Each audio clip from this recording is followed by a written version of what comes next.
Blake Corum, running back out of Michigan here. Obviously, they won the championship this past year. 258 carries, 1,200 yards, 27 touchdowns, 16 receptions for 117 yards, and a touchdown on the receiving game here.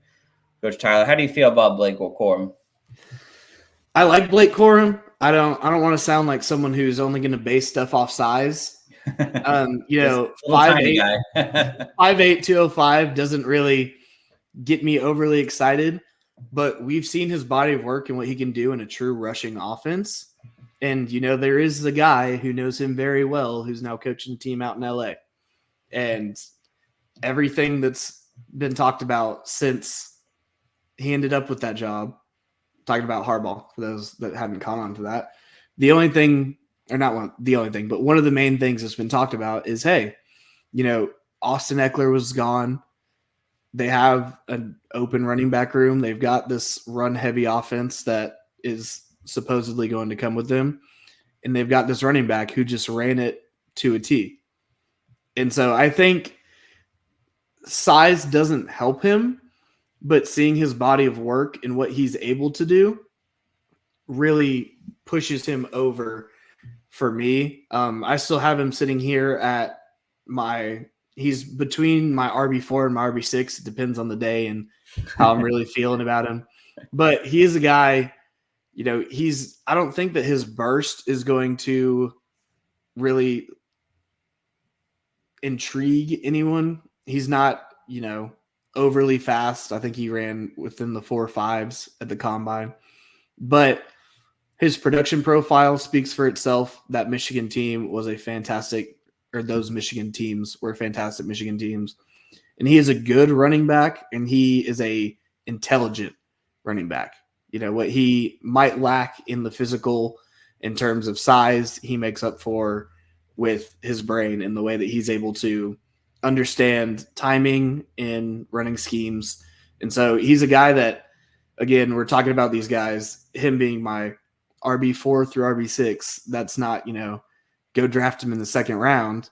If he ends up in Los Angeles, maybe go draft him in the second round because we kind of know what we're going to get with him.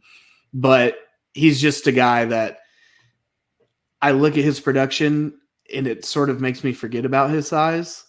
But I also look at, I don't want to say the lack of receptions, but the lack of receiving work in terms of, we had 24 receptions in 2021, and then we're sitting at 11 and 16 over the last 2 years, which have been, his big production years. And that's partially due to Donovan Edwards being there. But also it's just not the role that Corum plays. So he profiles as a 2-down back. And that's not the way that we've seen a ton work in the league, or at least the direction that it's going. But he's going to be a good grinder running back. He's going to get the short yards. And if he can keep up size-wise and keep that IQ as high as it is, then I think he's going to be able to succeed in the league, especially within the right scheme. Yeah, no, I like that a lot there. Let's see. Kyle said that he rose up big time after the combine from RB15 of RB8. I like it. He's currently my RB4 there. Yeah, Corum, he's just, watching him play, it was just he looked like a very, very smart runner. Vision fantastic, change of direction. Just he played bigger than obviously his size showed off on the field there. He's very patient, was able to make defenders miss, could obviously to some extent roll over defenders, not as often as we would want, obviously, with his size, but he could do it. He could block. He did a lot of things very, very good. There weren't a lot of things that were elite, but he was a very good, smart runner with the way he was able to do on the field there. In terms of concerns, I mean, interesting to see. He probably won't be a 3-down back, like you said, Tyler. If he goes to the Chargers, you could learn from Gus Edwards, the perfect 2-down back in the NFL over the last 6 years there. I don't know how well he's going to be used. And think of Clyde Edwards-Helaire and his size, trying to get worked in the red zone. I don't know how often he's going to be able to run those touchdowns in as frequently at the NFL level. I would have loved to see him more as a pass catcher. He did obviously some work. He had 24 receptions in 2021. So there is potential for him to see some targets in that sense He's not going to beat with the home run speed.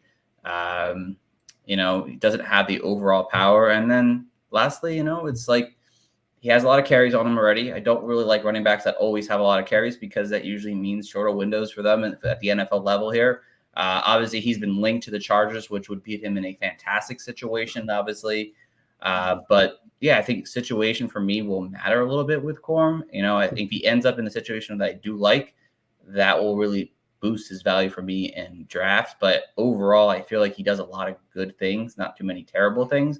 And his biggest issue is obviously him being 5'8". If he was 5'11", it would be a really big different story for his overall game. But yeah, the small frame definitely works against him, unfortunately. But he's my RB4 still. So yeah, in terms of tread on the tires, we're looking at over 650 carries in his college years, over 4 years, with 247, 258 over the last 2 years. Yes, not always the best to have that.